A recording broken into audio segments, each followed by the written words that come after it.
ሰላም ጤና ይስጥልን ውድ የቻናላችን ተከታታዮች የፕሮግራማችን ቤተሰቦች፣ ይህ አብዲራዋ ቲዩብ ነው። ፕሮግራማችንን ላይክ በማድረግ እንዲጀምሩ።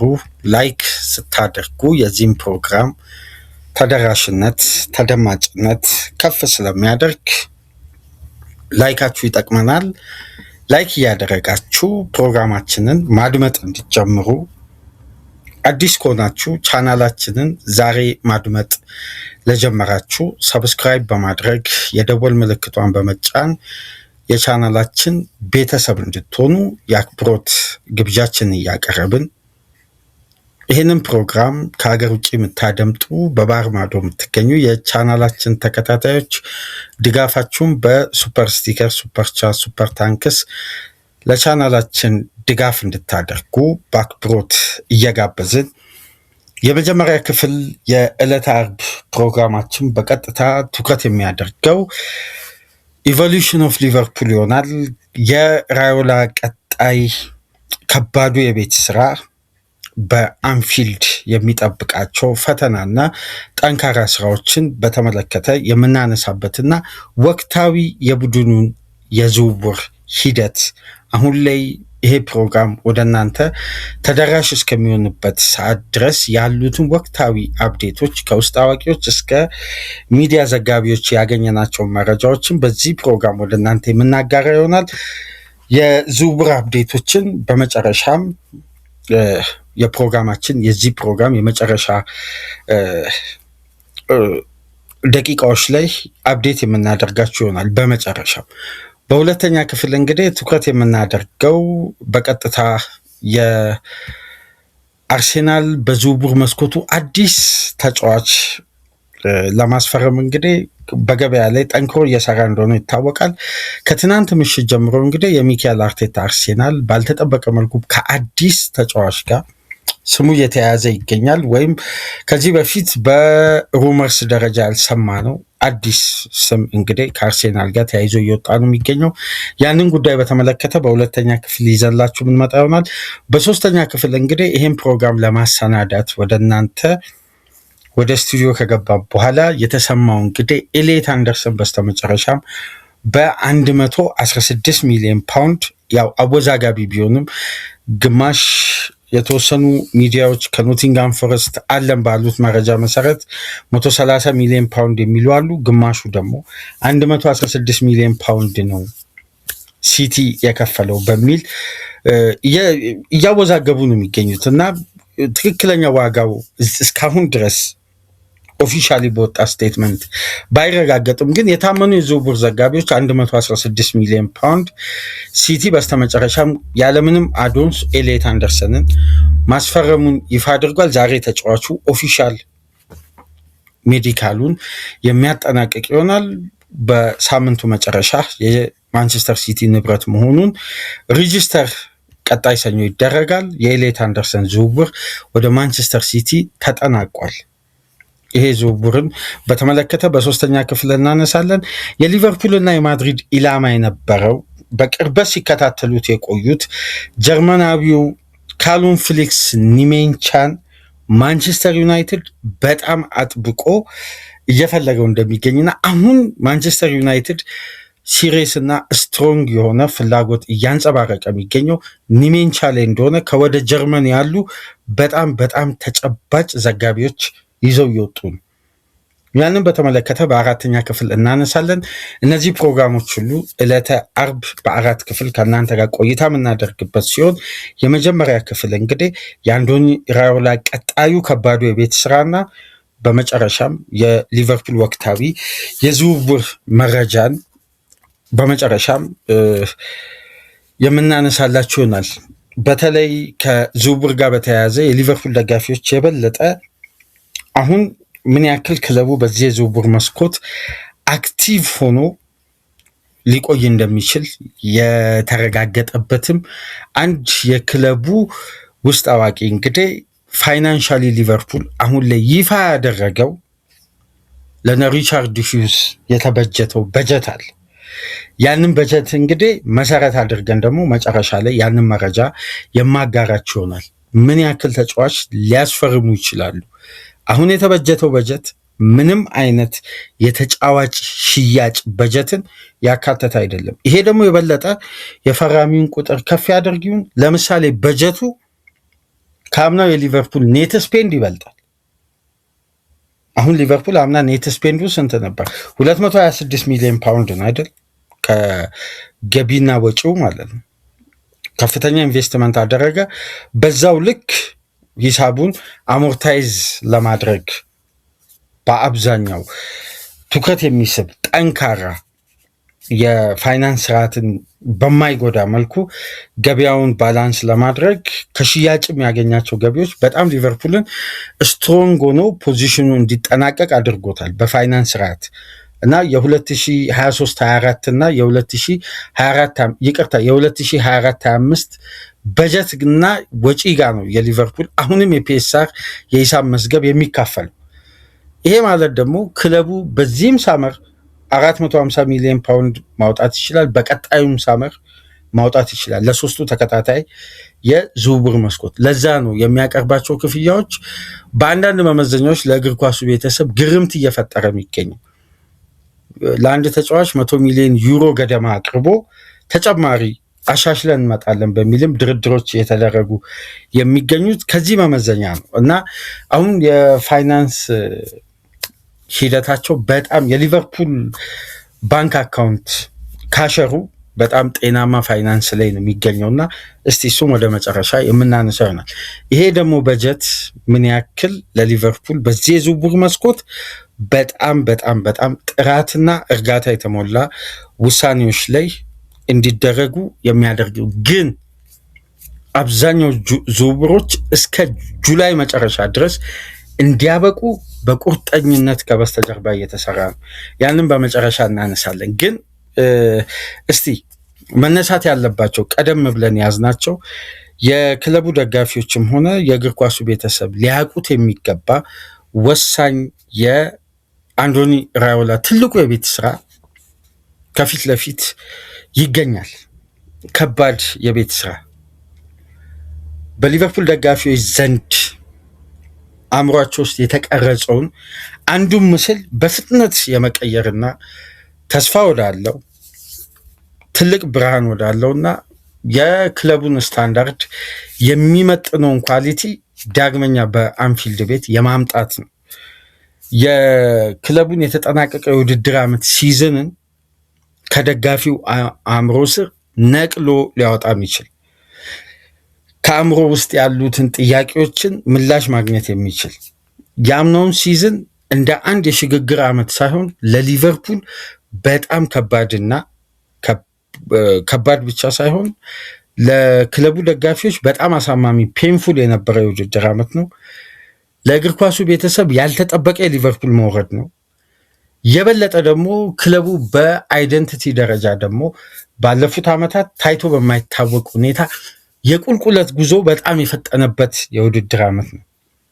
ስለዚህ ያንን ምስል ከደጋፊው አእምሮ ውስጥ ለመቀየር ትልቅ የቤት ስራ ራዮላ ይጠብቃቸዋል።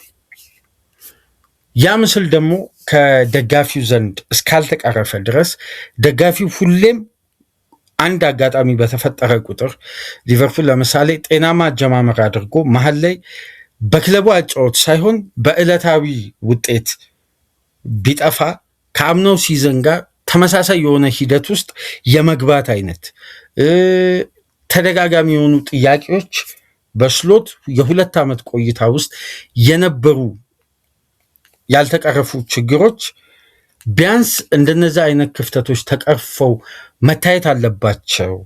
በቀጣዩ ዓመት ራዮላ ምናልባት ስሎት የክሎፕን ቦታ ሲረከቡ የነበራቸው ጫና ለምሳሌ በጣም ከፍተኛ ነበር። ግን ጫናውን ሴንስ አላደረጉትም። ለመጀመሪያ 12 ወራት ጫናው ምን እንደሆነ በቦታው ላይ እንደመጡ ያገኙት ስብስብ ባላንሱ ጥራቱ የተስተካከለ የበቃና ያለቀለት ቡድን መሆኑን ተከትሎ ስሎት እዛ ጋር ለማቀናጀት ወይም አዲስ ሪትም ውስጥ ከመክተት ይልቅ ባለው ሲስተም ላይ ማሻሻያ ያደረጉ። እነዛ ማሻሻያ ደግሞ በቡድኑ ፐርፎርማንስ ላይ ትልቅ ልዩነት ነበረው። ለምሳሌ የተጫዋቾች ማች ፊትነስ፣ የሪከቨሪ ጊዜ፣ የትሬኒንግ ሰዓትን የተጫዋቾችን የእንቅልፍ ስርዓት በተለያየ መልኩ በማስተካከል የሊቨርፑል ተጫዋቾችን ፊትነስ በጣም በማጎልበት ለአንድ ጨዋታ ኢፌክቲቭ የሆነ ምርጥ 11 ለመያዝ አስተማማኝ አማራጭ ነበራቸው።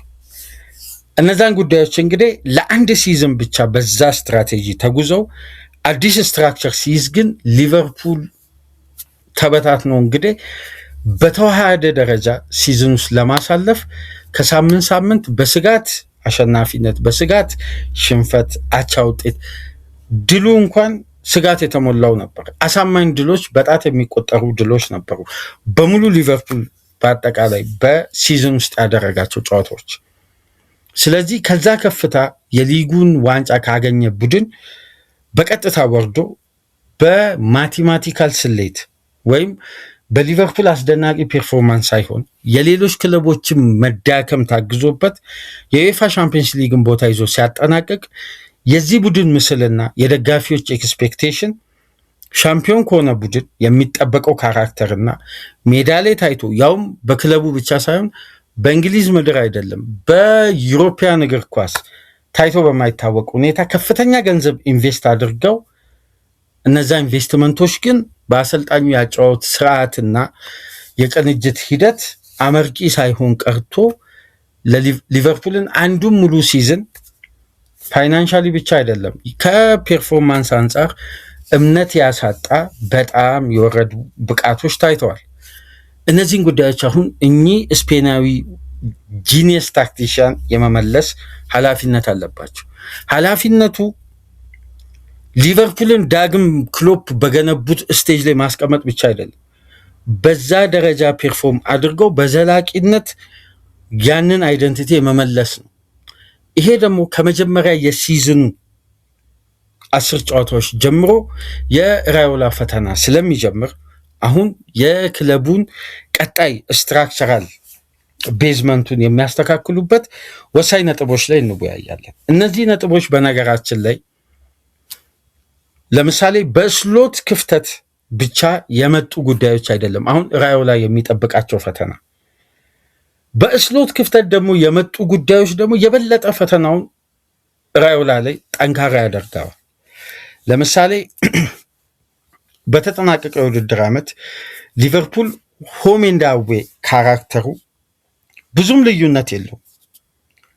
ባለሜዳ ቡድን ሆኖ የደጋፊውን ስፕሪት እና የደጋፊውን 12ተኛ ተጫዋች ሆኖ የክለቡ ኢነርጂ የሚሆንበትን ባህሪ ማጣትና በክለቡ ያጫወት ስርዓት ያጫወት ሲስተምና በደጋፊው ዘንድ ያለው ትስስር በጣም ከመለያየቱ የተነሳ የሊቨርፑል ስቴዲየም ለየትኛውም ተጋጣሚ የማይመከር የሚባለው ስቴዲየም እንደ ሚድል ክላስ ቡድን አንድ ተጋጣሚ ሲመጣ ከአንፊልድ የሚቆጠርበትን የግብ ቁጥር እንዴት ተከላክሎ ከዛ ጫና መውጣት እንዳለበት ቀደም ብሎ አስቦ የሚመጣው ቡድን ከአንፊልድ ነጥብ ለማግኘት የራሱን የሆነ በራስ መተማመን ቢልድ እንዳያደርግ የፈቀደ ስትራክቸራል ሲስተም ነበር እና በቀላሉ አንፊልድ ላይ ግብ የሚያስተናግድ ልክ እንደ አዌ ጨዋታ ደግሞ አንፊልድ ላይ ግብ ለማስቆጠር የሚቸገር ቡድን ሆኗል። ይሄ ምስል ደግሞ በደጋፊው ዘንድ እየተሸረሸረ እየጠፋ የመጣው እምነት አለ። ያንን እምነት ድጋሚ ጀነሬት ማድረግ ነው። ለዛ ደግሞ የሚገኙ ነጥቦች ወይ 3 ነጥቦች ብቻ አይደሉም፣ የማሸነፊያው መንገድ ነው። በነገራችን ላይ እምነት የሚጥለው ሊቨርፑል ለምሳሌ ከአንድ ቡድን ጋር ያለምንም ግብ ቢያጠናቅቅ ለምሳሌ ከሰንደርላንድ ጋር፣ ሊድስ ዩናይትድ፣ በርንሌ ከነዚህ 3 ክለቦች ጋር የነበረው የተከታታይ ሳምንት ፐርፎርማንስ አንድ አይነት ነበር። በ90 ደቂቃዎች ውስጥ ሊቨርፑል ኢላማውን የጠበቀ ሙከራ ያደረገው 7 ነው። በእነዚህ 3 ጨዋታዎች 7 ኢላማውን የጠበቀ ሙከራ ብቻ። 3ቱም ውጤት የተመዘገበው ባቻ ውጤት ነው። ከ3ቱ ጨዋታዎች ደግሞ የበለጠ አስከፊ የሚባለው የሊድስ እና የሰንደርላንድ ጨዋታዎች ነበሩ። ግን እነዚህ ውጤቶች ለምሳሌ ቀጣይ ሲዝን ተመዝግበው ግን በብቃት ደረጃ ለምሳሌ ሊቨርፑል ክሬት ያደረገው ኤክስፔክትድ ግብ፣ ክሬት ያደረገው ቻንስ፣ በተጋጣሚ የመጫወቻ ቦክስ ውስጥ ገብቶ የፈጠራቸው አደጋዎችና የሊቨርፑል የማጥቃትና የመከላከል ስትራክቸር ምን ያክል ባላንስ ሆኗል የሚለው ጉዳይ ነው እምነት የሚጥለው እንጂ የሚመዘገበው ውጤት አይደለም። ስለዚህ እነዚህ ሂደቶች ምን ይፈጥራሉ? ይሄ ቡድን ቅኝቱን የማሸነፊያ መንገዱ መስመሩን ካገኘ ግን የሚያቆመው ወይም ይህን ቡድን ለማስቆም ይቸግራል በሚል እምነት ደጋፊው መተማመኑን ዳግም ነፍስ መዝራት ይጀምራል። ለምሳሌ ታስታውሱ እንደሆነ የርገን ክሎፕ በሊቨርፑል አሰልጣኝነት እንደተሾሙ በአንፊልድ የሚያደርጓቸውን ጨዋታዎች ታስታውሳላችሁ። በአብዛኛው 1-1፣ 0-0፣ 2-2።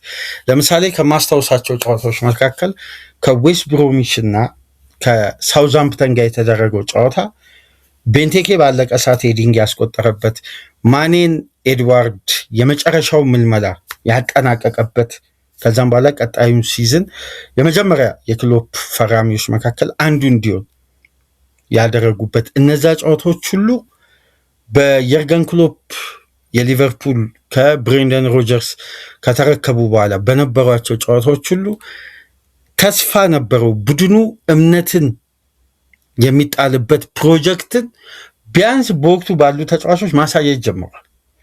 ስለዚህ ክለቡ እምነትን ዳግም መገንባት ሲጀምር እንዴት ወደዛ አሸናፊነት ቅኝት መምጣት እንደሚችል መስመሩን እያገኘ ነው የመጣው። ስለዚህ አሁን በሚመጡ ጉዳዮች ሁሉ አንደኛ ታጋሽነት አለ፣ እምነት አለ። የበለጠ ደግሞ በክለቡ ትላልቅ ተቀባይነት ባላቸው ሚዲያዎች የሚገለጹ ጉዳዮችን በደንብ በትኩረት ከተመለከታችሁ ደጋፊው የሚፈልገው አይነት አሰልጣኝ መጥቷል ተብሎ ይታመናል። ደጋፊው ማለት በካራክተር ደረጃ ልክ ክሎፕ ዳግመኛ እንዲመጡ አይደለም ካራክተሩ የሚፈለገው፣ ግን የጨዋታው ካራክተር ግን ይፈለጋል። ስለዚህ በነዚህ ሁኔታዎች ውስጥ ነው የቀጣዩ ሲዝን ምስል ከወዲሁ ለራዮላ ሂደቶች እየታዩ የሚገኙት። በቀጣይ ወር ክለቡ የፕሪሲዝን ዝግጅት ይጀምራል። ወደ አሜሪካ ቱር አለው። ጠንካራ ፕሪሲዝን ይጠብቃቸዋል። አብዛኛው የክለቡ ተጫዋቾች ምናልባት በዓለም ዋንጫ የሚያደርጉት ጉዞ ወሳኝነት አለው። በፕሪሲዝን ላይ ምን ያክሉ ተጫዋች እንግዲህ ወደ ስብስብ ተመልሶ ከአሰልጣኙ ጋር ይቆያል የሚለው የግድ ከዓለም ዋንጫ ውድድር ጋር ተያያዥ የሆነ ነው። ስለዚህ እነዛም ጉዳዮች የራሱ የሆነ ተጽዕኖ ይኖረዋል ተብሎ ይጠበቃል እና የቡድኑ አጫወት በሚመዘገበው ውጤት ላይ የሚሰጠው ተስፋ ነው አሁን ዋነኛው ጉዳይ። ስለዚህ አንዴ ከማስታወሳቸው ጉዳዮች መካከል ሊቨርፑል ከክሪስታል ፓላስ ጋር ክሎፕ ከብሬንደን ሮጀርስ በተረከቡት ቡድን አንፊልድ ላይ በአቻ ውጤት ተጠናቆ ግን ተጫዋቾችን ይዘው ወደ ኮፒንድ ተጉዘው ለደጋፊው አብሮ በጋራ አቻኑ ውጤቱ ያለቀው ግን ሰለብሬት አድርገው ከደጋፊው ጋር ያለውን ቁርኝት አስተሳስረው ነበር ከስቴዲየም የወጡት። ከዌስት ብሮም ጋር ዲቮክ ኦሪጊ ሊቨርፑል በርካታ ደቂቃዎችን 1-0 እየተመራ ቆይቶ ከኮርነር ላይ ክሮስ የተደረገ የሚመስል ኳስ ነው እንደውም አስቆጥሮ ሊቨርፑል 1-1 ተለያየ። ግን የተገኘው 1 ነጥብ ነው። የሊቨርፑል ግን ያጫወት ሲስተም ደጋፊው ዘንድ እምነት አለ፣ በየትኛውም ሰዓት ሊያስቆጥር ይችላል የሚል። ከዛም በኋላ ሊቨርፑል እየመራ ደግሞ የተሸነፈባቸው የሳውዛምፕተን አይነት ጨዋታዎች አሉ። በአስደናቂ ሙቭመንት ተጋጣሚ ላይ እድልን ፈጥሮ መሪነትም ወስዶ ግን ያንን ውጤት የማስጠበቅ ክፍተት ታይቶ ነገር ግን ጨዋታውን የመራበት ጥንካሬ የበለጠ ፊገር አውቶ ነው። እነዛ ጉዳዮች ተጠናክረው የመከላከሉ ጥንካሬ ደግሞ በነ ቫንዳይክ ዝውውር የበለጠ የጎለበተበት ማለት ነው። አሁን በእንደነዚህ አይነት ግንባታዎች ላይ ነው ክለቡ ከራዮላ ጋር የመጀመሪያውን ሲዝን የሚመለከተው። ይሄ ደግሞ እንዲሆን ለምሳሌ የመጀመሪያው ጉዳይ መሰረታዊ ቀጣይ ዓመት ቫንዳይክ የመጨረሻ ሲዝኑ ነው። አሊሰንም በተመሳሳይ ያለ ሁለቱ የሊቨርፑል ምስል ከወዲሁ ታሳቢ ማድረግን ራዮላ በሊቨርፑል ቤት የሚጠብቃቸው በጣም ከባድና ጠንካራው ስራ ይሄ ነው። ሁለት ሲኒየር የክለቡ ሌጀንዶች ባለፉት 10 ዓመት በሊቨርፑል የከፍታ ዘመን ላይ ትልቁን አሻራ ማሳረፍ የቻሉ የክለቡ የምንጊዜም ምርጥ ተጫዋቾች ተርታ መቀመጥ የሚችሉ ሁለት ሲኒየር ተጫዋቾች የመጨረሻ ሲዝናቸው ነው 2026-27። ስለዚህ ያለነሱ በቀጣይ የውድድር ዓመት ለምሳሌ ሊቨርፑል ምን ሊመስል ይችላል የሚለውን አዳፕት አድርገው መሰረታዊ የጨዋታ ስትራክቸርን ቅኝትን የማስተካከል ሂደት ማለት ነው ከግብ ጠባቂውና ያለ ተከላካዩ ይሄን የሊቨርፑልን ማልቲ ዳይሜንሽናል የጨዋታ መሰረታዊ ንድፈ ሐሳብን በደንብ ስትራክቸራል ጥገኝነትን መነጠል። ይሄ ደግሞ የሚሆን ከሆነ የበለጠ የጆቫኒ ሊዮኒና የጀረሚ ዣኬ የፈረንሳዊና ጣሊያናዊ ወጣት ሴንተር ባኮች ከፍተኛ ገንዘብ ነው የወጣባቸው ለሁለቱ ወጣት ሴንተር ባኮች። እነዚህ ተጫዋቾች የግድ የሚመጣው ዓመት መጎልበት ማደግ በርካታ ደቂቃዎች ማግኘት አለባቸው። እነዛ ተጫዋቾች የሚሰጡት ተስፋ ሊቨርፑል ለምሳሌ በተከላካይ መስመሩ ላይ ከቫንዳይክ ተነጥሎ ራሱን የመመልከትን አቅም ሜዳ ላይ አዳፕት ማድረግ ይጀምራል ማለት ነው። በዚህ ውስጥ እንግዲህ በክለቡ በተጠናቀቀ የውድድር ዓመት የታየው በጣም ትልቁ ክፍተት በጣም አሳሳቢው ክፍተት የሁለቱን ፉልባክ ኤሪያን ማጠናከር በዝውውርም ሆነ ብቃት በሚጎለብት የጨዋታ ሲስተም ለምሳሌ የኮነር ብራድሊ እና የተጫዋቹ አውት ኤንድ አውት ፉልባክ እንግዲህ ሊቨርፑል አንድ ራይት ባክ ማስፈረሙ አይቀርም ከሚመጣው ተጫዋች ጋር በቦታው ላይ ኮምፒት አድርገው ክለቡ የሚይዘው ጥንካሬ ሌላኛው ጉዳይ ነው። ሜሎስ ኬርኬዝ ልክ በራዮላ ውስጥ ሲሰራ የነበረውን አይነት የበርንማውዙን ጥንካሬ እንዲመልስ ማለት ነው። ስለዚህ የኋላ መስመሩ ሙሉ አዲስ አደረጃጀትና አዲስ ምስል እንዲይዝ ይፈለጋል ማለት ነው። መጀመሪያው ጉዳይ ይሄ የደጋፊውን እምነት ከማግኘት ጋር በቀጥታ ተያያዥ ነው። ኬሚስትሪ በፍጥነት አዳፕት እንዲያደርግ ይፈለጋል። ምክንያቱም ዩሮፒያን ናይቶች አሉ፣ ጠንካራ ፊክስቸሮች ይኖራሉ።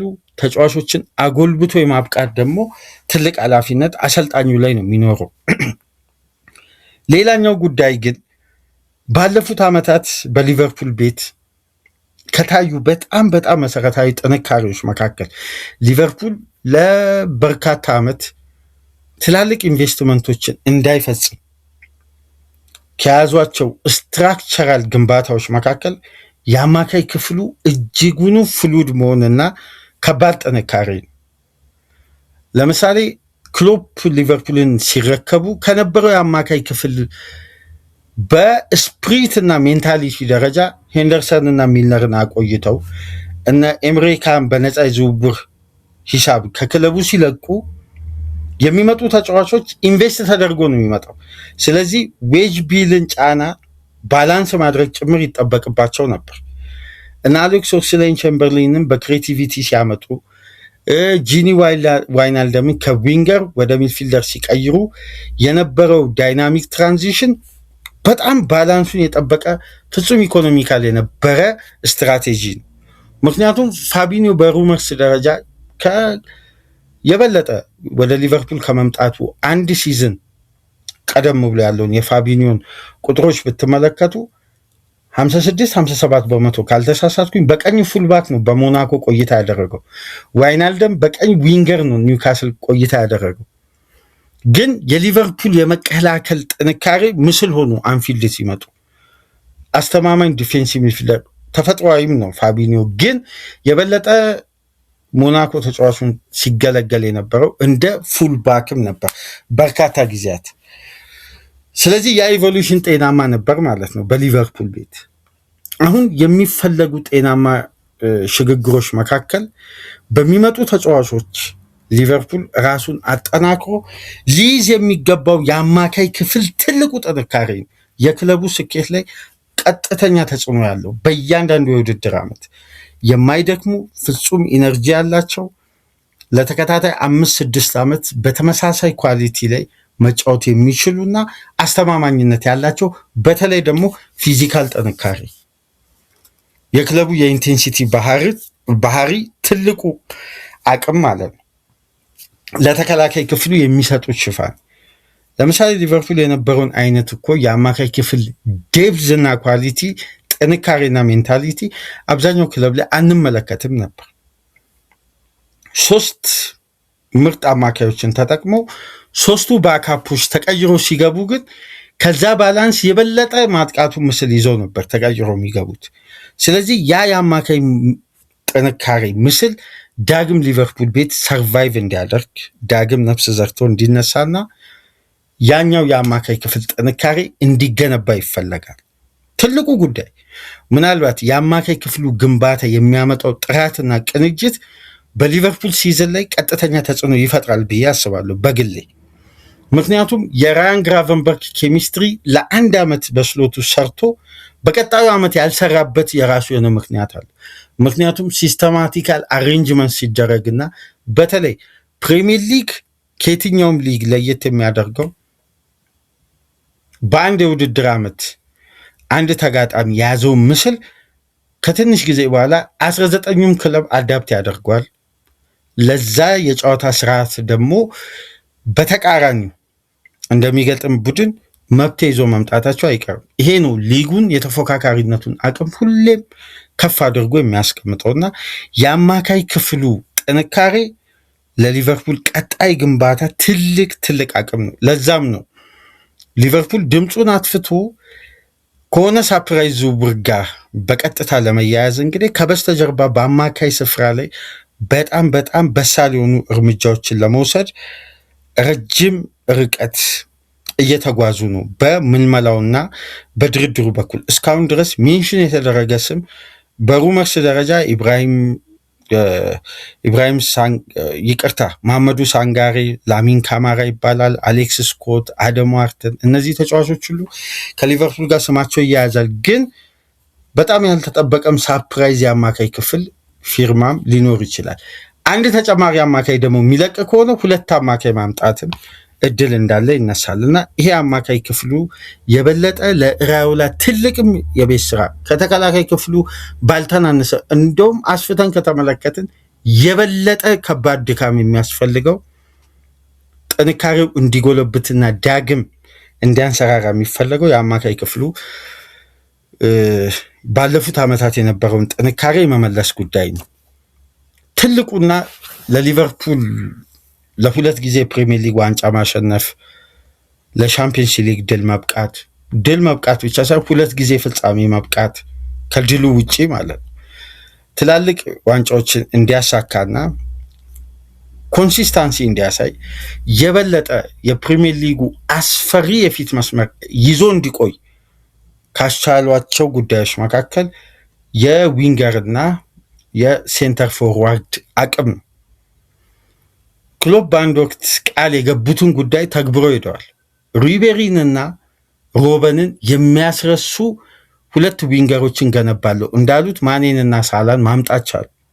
በፈርሚኒዮ ባላንስ ያደረጉ በጣም የሚያስገርምና ሻርፕ የሆነ ቅንጅት ተመለከትም በ3ቱ መካከል። ከዛም በኋላ ያ ሂደት ለውጥ አስፈልጎት ለውጡ ከመጣበት ጊዜ አንስቶ ሊቨርፑል ኮንሲስታንሲ በነገራችን ላይ ማሳየት አልቻለም በፊት መስመር በኩል። ያንንም ስርዓት አሁን ዳግም ለማንሳት ነው። ዊንገሮች ላይ ከፍተኛ ኢንቨስትመንት ለማውጣት ገበያው ላይ ከአንድም 2 ብቻ ሳይሆን እስከ 3 ተጫዋች ለማምጣት እየተሰራ የሚገኘው።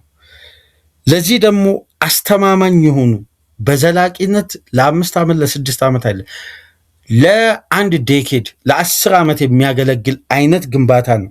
አሁን ላይ ክለቡ በድፍረትም ከፍተኛ ኢንቨስትመንት ከእድሜያቸውና ከአቅማቸው በላይ ለመክፈልም እየተደራደረ የሚገኘው። አሁን ለዲያሞንዴ 100 ሚሊዮን ዩሮ ፓኬጅ ነው። በነገራችን ላይ ፊክስድ ፊ አይደለም። ይሄን ለይተን ማየት አለብን። ፓኬጅ ክፍያው የመጀመሪያ የቀረበው አሁን ሲረጋገጥ መረጃው በደንብ ተብላልቶ ሲወጣ እሱም ወደ በኋላ ማነሳ ይሆናል።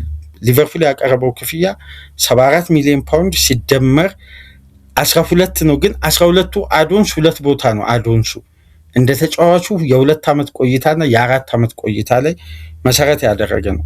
ለዛ ነው በፍጥነት ሌፕዚግ ውድቅ ያደረገው። ካሁን በኋላ የሚደረገው ድርድር ደግሞ ከዛ የበለጠ ነው። ግን ባለፈው ዕለት እንደነገርኳችሁ ነው ይሄ ዝውውር የመጠናቀቁ ጉዳይ የማይቀር ነው።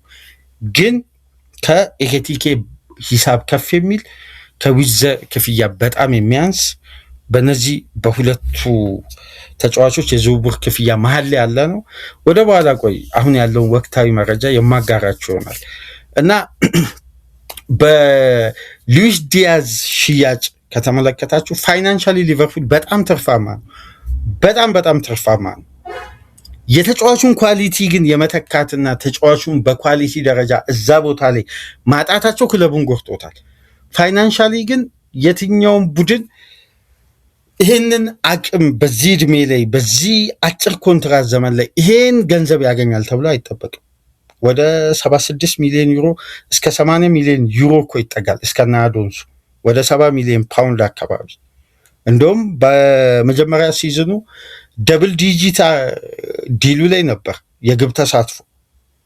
ሊቨርፑል 2.6 ሚሊዮን ፓውንድ እኮ አግኝቷል። በዚህኛው የውድድር ዓመት ሲጠናቀቅ 2.6 ሚሊዮን ፓውንድ ወደ ሊቨርፑል አካውንት አድ ተደርጓል። እንደው ትናንትና አንድ የመረጃ ምንጭ ስለ ሊቨርፑል ከተጫዋቾች ሽያጭ በአዶን ስለ ያገኛቸው ትርፎች አሁን ቤንዶክ 25 ሚሊዮን ፓውንድ ነው ለበርንማውዝ የተሸጠው። ግን ተጫዋቹ ከበርንማውዝ ጋር የኢሮፒያን ውድድር ተሳታፊ ስለሆነ ሊቨርፑል ውሉ ላይ ያስገብቷል። ይሄ ተጫዋች የበርንማውዝ ተጫዋች ሆኖ ስለተሳትፎ አይደለም። የኢሮፒያን ውድድር ላይ በቀጥታ በርንማውዝ የሚሳተፍ ከሆነ በርንማውዝ 3 ሚሊዮን ፓውንድ አዶንስ አለበት። ይሄ ደግሞ ውጤታማ ተደርጎ ስለተወሰደ እንደነዚህ አይነት ክፍያዎች ጭምር መፈጸማቸውን የሚያሳዩ መረጃዎች እየወጡ ነው የሚገኙት እና የዲያዝ እንደ ፋይናንስ ስርዓት እንደ ተሸጠው ኮንትራት ካየን 18 ወር ለቀረው ተጫዋች የዚህን ያክል ክፍያ ማግኘት ቀላል የሚባል አይደለም። ይሄ ደግሞ የበለጠ ክለቡን ፋይናንሻሊ ረድቶታል። ግን ቦታው ላይ በአግባቡ አለመተካቱ አሁን ወደ ዲያዝ ኳሊቲ ማድረግ የሚችል ተጫዋችን የማምጣት ፕላን ነው። ለዚህ ነው ዲያሞንዴና ባርኮላ በየትኛውም መመዘኛ ሊቨርፑል ጊዜ ሊፈጅ ከዓለም ዋንጫ መጠናቀቅ በፊት አይቮሪ ኮስታዊውን አስፈርሞ ከዓለም ዋንጫ በኋላ ባርኮላን የማምጣት ቻንሱ ሁሌም ስሰሙ ተመሳሳይ ሂደት የሚያወጡት ለዚህ ነው። በቀድሞ ኳሊቲ ደረጃ ዳግም ዊንገሩን የመገንባት ስርዓት ነው እና ይሄ በእጅጉ የሚጠበቅ የቤት መምጣታቸው ወይም መገንባት ወይም ጥራት ማብዛት አይደለም። አፋጣኝ የሆነ ጥምረትና ምላሽ ይፈለጋል። አሁን ለራዮላ አሁን ትልቁ የቤት ስራ ይሄ። ታዲያ እነዚህ ሁሉ ጉዳዮች ከራዮላ ይጠበቃሉ። ቪክተር ሙኒዮዝን አምጥተዋል። እነዚህ ሁለት ዊንገሮች የመምጣታቸው ፕሮባቢሊቲ ሰፊ ነው ይባላል። በየቀኑ አማካይ ያልተገለጸው ሊንክ ሊኖር ይችላል። ግን ግልጽ ያልሆነ ራደር ውስጥ በትክክል ይሄ ነው ተብሎ ሜንሽን የማይደረግ ግን ራደራቸው ውስጥ በጣም ጠንካራ የዝውውር ሂደት ሊፈጸም የሚችል ተጫዋች አለ። ለምሳሌ ሰሞኑን ከስፔን ሚዲያዎች የሚወጣ መረጃ አለ። ምናልባት ሪያል ማድሪድ የአውሬሊዮ ቹዋሚኒን የዝውውር ሂደት ለማድመጥ ወይም ትክክለኛ ክፍያ የሚቀርብለት ከሆነ ሊያዳምጥ ይችላል የሚል ሩመርስ በዝቶ ነበር ሰሞኑን አድምጣችሁ ከሆነ እና ስፔን ሚዲያ አካባቢ በተለይ ዲፌንሳ ሴንትራል የሚባለው ሚዲያ እንደሚለው ከሆነ ማንቸስተር ዩናይትድ ይህን ተጫዋች አብዝቶ ይፈልጋል። ግን ኮንታክት የማድረግ ደግሞ ሂደቱ ሊቨርፑል በአንድ ወቅት ጀምሮ ከተጫዋቹ ጋር የደረሰበት ስቴጅ ግን ግልጽ አይደለም። ኮንታክት ነው። ለምሳሌ በኮንታክት ደረጃ ከሆነ ፋብሪዚዮ እንደሚለው ማቲያስ ፈርናንዴዝንም ኮንታክት አድርገው ግን ስለ ዋጋው ስለ ሁኔታው ሁሉንም ኢንፎርሜሽን ወስደው በኦፈርም በድርድርም አልተመለሱ። እንደዚህ አይነት ያልተጠበቁ ዝውውሮችን አማካይ ክፍል ላይ ይፈልጋሉ። አሁን ለምሳሌ ቪክተር ሙኒዮስ ከምንም ላይ ምንም በሩመርስም ደረጃ ያልወጣ መረጃ ሲጠናቀቅ ነው የሰማነው። እንዲህ አይነት ዲሎችን ለማድረግ ከበስተጀርባ ባለፉት ቀናት በጣም ሰፊ ስራ እንዳለ ግን ይነገራል። በመርሲሳይድ ዙሪያ የትኛው ዝውውር ላይ አክቲቭ እንደሆነ ግን እስካሁን ግልጽ የወጣ ነገር የለም። እስቲ የክለቡ በጀት እንግዲህ እንደተሰማው ሩመርስ ከሆነ 270 ሚሊዮን ፓውንድ ነው ከተጫዋች ሽያጭ ውጪ። የተጫዋች ሽያጭ እዚህ ውስጥ ይካተት አይካተት ግልጽ የሆነ ነገር የለም። ግን በጀት በቀጥታ በጀት ተብሎ በዚህ የዝውውር መስኮት ኢንቨስት እንዲያደርጉ ከፌኖ ስፖርት ግሩፕ የበላይ ጠባቂዎች ማለት የባለቤቶቹ የፋይናንስ ስርዓት ያ ባንከር ያጸደቀው ክፍያ 270 ሚሊዮን ፓውንድ ነው። በቅርብ ሳምንት ደግሞ ከቀናት በፊት የአትሌቲክስ ፖድካስትን ካደመጣችሁ ቪክተር ሙኒዮዝ ከፈረመ በኋላ ለአንዶኒ ኢራኦላ ሊቨርፑልን ለማጠናከር ከ4 እስከ 5 ተጫዋች ለማስፈረም አሁን ላይ ገበያ ላይ እየሰሩ ነው። አቅደዋል አይደለም፣ እየሰሩ ነው። ከ4 እስከ 5 ለምሳሌ አንድ ፉልባክ መምጣቱ የማይቀር ነው። አንድ አማካይ፣ 2 ዊንገር መምጣቱም የማይቀር ነው። ቪክተር ሙኒዮዝ መጥቶ እንኳን አሁንም በማርች የፈረንጆች ወር ላይ የሰራነውን ፕሮግራም ሁሌም ወደኋላ መለስ ብዬ ማስታወሳችሁ ለዚህ አይደለም 2-3 የፊት መስመር ተጫዋች ሊፈርም የሚችልበት እድል ሰፊ ነው። ይሄ ደግሞ የመጨረሻው አንዱ ፊርማ በሚለቅ ተጫዋች ላይ መሰረት ያደረገ ማለት ሊቨርፑል ፋይናንሻሊ ከፍተኛ ገንዘብ በሚያገኘው ገቢ ላይ መሰረት ያደረገ ይሄ ትናንትና ሉዊስ ስቲልን አድምጣችኋል ብዬ አስባለሁ፣ ወይም መረጃውን አንብባችኋል ብዬ አስባለሁ። ሊቨርፑል ከ60 ሚሊዮን ፓውንድ በላይ ኦፈሮች የሚቀርብ ከሆነ ያለምንም ጥርጥር የጋክፖን ዝውውር ይቀበላል እያለ ነበር። ይህንንም ጉዳይ ኮንሲደር አድርገን ነው እንግዲህ የሶስቱ ተጫዋቾች የዝውውር ሂደት ሊኖራል የሚለው ጉዳይ እየተነሳ የሚገኘው። አሁን ትልቁ የሚጠበቀው የሊቨርፑል ደጋፊዎች የሚጠብቁት ጉዳይ በተለይ ጨዋታውን ባዩ ቁጥር በጣም እየተመኙት ምንም እንኳን ሂሳቡ በስተዋል የሚል አስተያየት ቢበዛ ትልቁ የሚጠብቁት የዝውውር ሂደት የያን ዲያሞንዴ ጉዳይ። በነገራችን ላይ ጉዳዮች ሁሉ በተቃራኒው ተገልብጦ አሁን ሊቨርፑል ድምፁን አጥፍቶ ዝም ብሏል። ተጫዋቹና ኤጀንቶቹ ሌቪዥክን መጫን ጀምሯል። ልክ እንደ ዊዘና ኢሳቅ አስታውሱ፣ ያለፈውን የመጨረሻውን የዲያሞንዴን ፕሮግራም ላይ ይህንን ጉዳይ ስላችሁ ነበር። አሁን ሊቨርፑል ቴክኒካል አፕሮች ነው የሚያደርገው። ውድቅ እንደሚሆን ሊቨርፑልም ያውቃል፣ ዲያሞንዴም ያውቃል፣ የሌቪዥክም ኃላፊዎች ያውቃሉ። ግን ቴክኒካል አፕሮቹ ምንድን ነው? ዋና ለተጫዋቹ ጋረንቲ መስጠት ነው። ከዛም በኋላ ያለውን ጉዳይ ሊቨርፑል ሳይሆን ጉዳዩ የሚጨርሰው የተጫዋቹ ተወካዮችና ተጫዋቹ ናቸው። በቃ ወደ ሊቨርፑል መዘዋወር ፈልጋለሁ ልቀቁኝ የሚል አቋም። እስከ መጨረሻ ድረስ የምታደምጡት መረጃ ምንድን ነበር? ሁሌ መረጃውን የምትከታተሉ እኮ ተጫዋቹን ለመሸጥ አይፈልጉም፣ ግን የገበያውን ጨረታ ፒኤስጂ መጥቶ የሚያቀርበውን ክፍያ ሌቪዥክ መመልከት ይፈልጋል። ከዛን አጫርቶ መሸጥና ከዚህ በላይ ገቢን ይጠብቃሉ። አሁን ያንን ጉዳይ በአጠቃላይ ብሎክ ተደርጎ እንደ ፐርሰናል ኢሹ ሳይሆን እንደ ቢዝነስ ስታይል ነው አሁን ዝውውሩ እየተደረገ የሚገኘው። እንደ ቢዝነስ ሞዴል ከሆነ ደግሞ በተጫዋቹ አዲሱ ኤጀንት ማለት ህጋዊ ፍቃድ ያገኘው ባለፈው በፈረንጆች ጃንዋሪ ላይ ብዙ የተሳሳተ መረጃ ሲወጣ ተመልክተናል። ተጫዋቹ ህጋዊ ኤጀንት ከራክ ኔሽን ጋር የተፈራረመው ባለፈው በፈረንጆች 2026 መግቢያ ጃንዋሪ 14 ላይ እሱም በከፍተኛ ክስ ከቀድሞ ኤጀንቱ ጋር ያለውን ውል ለማፍረስ በጣም ከፍተኛ አለመግባባት ስለነበር ግራውንድ ወርክ ልክ እንደ ሌሎች ዝውውሮች ቀደም ብለው እንዳይጠናቀቁ ሊቨርፑልን ወደኋላ ያስቀረው ጉዳይ ተጫዋቹ ቋሚ የሆነ ህጋዊ ኤጀንት ወይም ፊፋ ሬጂስተር ያደረገው ኤጀንት ስለሌለው ነው። ዲያሞንዴ በነገራችን ላይ ክስ ላይ ነበር፣ ከባድ ክስ ላይ 2 ኤጀንቶች ጋር ኮንትራት ፈጽሞ ነበር።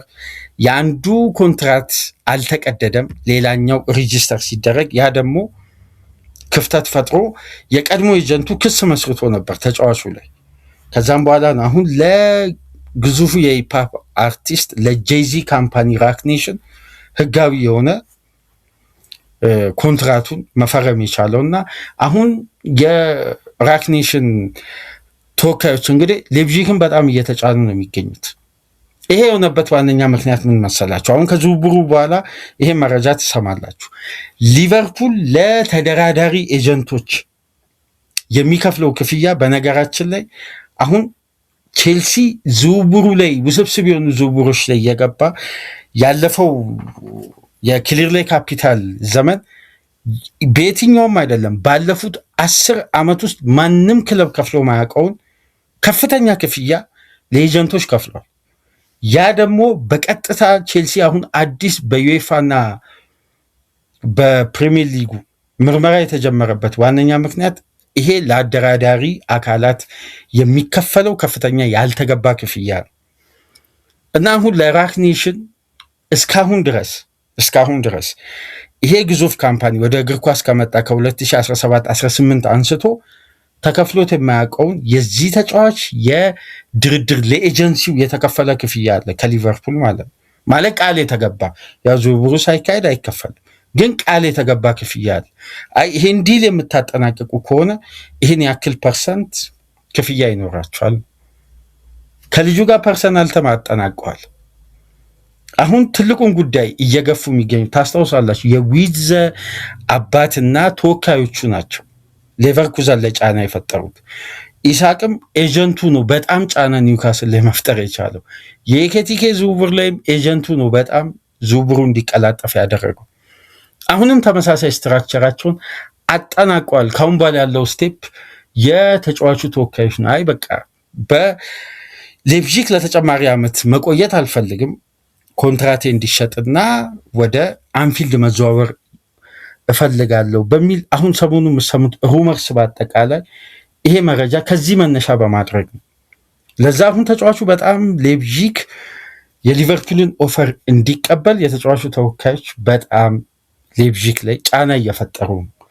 ይሄን አጋጣሚ ነው እንግዲህ ካለፈው ሳምንት ጀምሮ ሲነገር የነበረው። ሊቨርፑል የመጀመሪያ ኦፈር ካቀረበ በኋላ ስለ ቀጣዩ ጉዳይ ተውት፣ ከበስተጀርባ ያለውን ሂደት ሲያጠናቅቅ ነው ኦፈር አቅርቦ ለተጫዋቹ ዋስትና ሰጥቶ ተጫዋቹ ከዛም በኋላ በሚኖረው የዝውውር ሂደት ላይ ጫና መፍጠር የሚችለው ክለቡ ላይ። ምክንያቱም ክለቡ ለአንድ የውድድር ዓመት ኮንትራት ፈርመ በተሻሻለ ደሞዝና ኮንትራት ሪሊስ ክሎዝ ሰፍሮበት በቀጥታ ከኛ ጋር ለአንድ ዓመት ቁይ የሚሉትና አሁን ሊቨርፑል ወደ እኔ ጋር ብትመጣ የምታገኘው ኮንትራትና ጥቅማጥቅም የሚለው በሌፕዚግ እና በሊቨርፑል ኦፈር መካከል በጣም ሰፊ ጋፓል። አሁን ከሚያገኘው ወደ 46 ነው 47 ሺህ ዩሮ እነሱ ወደ 70 ሺህ ዩሮ ለማሳደግ ነው ዋነኛ ፕላናቸው። ሊቨርፑል ከ100 ሺህ ዩሮ በላይ የመክፈል ቃሉን የሰጠው። ይሄ ደግሞ የቦነስ ስትራክቸሩን በጣም ልዩ ያደርገዋል። ይሄ የበለጠ ተጫዋቹን ወደ አንፊልድ የመምጣት ጉጉቱንም በተለይ ደግሞ የደቂቃ ዋስትናውና በቦታው ላይ ስለሚኖረው ቀጥተኛ የፕሮጀክት ጉዳይ አሁን ተጫዋቹ የበለጠ ኮምፒቴቲቭ ወደሆነ ሊግ የመምጣት ፍላጎቱ ከፍ ብሏል። ለዚህ ነው አብዛኛው ሚዲያ ላይ የምታደምጡት የጊዜ ጉዳይ ነው የሚባለው። ግን በዚህ የዝውውር ሂደት ልክ እንደ ኢሳቅ ልክ እንደ ዊድዘ ሊቨርፑል በትዕግስት ጊዜ ፈጅቶ የሚያዘዋውረው ዝውውር አይደለም። በጭራሽ ረጅም ጊዜያት እንዲቆይ አይፈልጉም። ካልሆነ በቀጥታ ከጠረጴዛ ላይ ሁለተኛው ኦፈር በነገራችን ላይ ቀርቧል። ይቀበሉት አይቀበሉት የሚታወቅ መረጃ የለም፣ ግን መቅረቡን ቀርቧል። ኦፊሻሊ ትናንት ቀን ላይ እንደቀረበ ተጨባጭ መረጃ አለ። ምናልባት በቀጣይ 24 ሰዓታት ይሄን መረጃ ልታደምጡ ትችላላችሁ። ግን ይሄን ኦፈር ይቀበሉት አይቀበሉት ምንም የሚታወቅ ነገር የለም። በፍጥነት ካልተጠናቀቀ ግን ሊቨርፑል ኦፊሻሊ ይሄን ኦፈር ከጠረጴዛ ላይ ያነሳል፣ ወይም ከዛች የኢሜል ቦክስ ላይ ኦፈሩን ያነሳል። ምክንያቱም ጊዜ መፍጀት አይፈልጉም። በጣም በፍጥነት ዝውውሮች ተጠናቀው በጁላይ መጨረሻ ሊቨርፑል ዓለም ዋንጫ ላይ ከሚሳተፉ ተጫዋቾች ውጭ ያሉት በፍጥነት ፕሪሲዝኑን ከራዮላ ጋር እንዲቆዩ ስለሚፈለግ አሁን ላይ ያለው ጉዳይ ፐርሰናል ተርም 100% አልቋል። በቀጣይ እንግዲህ ኤጀንቱና ተወካዮቹ ኤጀንቶቹና ተጫዋቹ እንግዲህ ጫና መፍጠር ሌፕዚግ ላይ ጀምረዋል። ሌፕዚግ እና ሊቨርፑል መካከል ያለው ግንኙነት በጣም ጠንካራና ጥብቅ ነው። ግን ይሄን ድርድር ደግሞ በበላይነት የሚመሩት የርገን ክሎፕ ናቸው። ስለዚህ ሊቨርፑልም ዲሲፕሊንድ ሊሆን ይገባል። አንዳንድ የሊቨርፑል ደጋፊዎች የሚጽፉት ጽሑፍን ግን በቀጥታ አትረዱት፣ አትቀበሉት።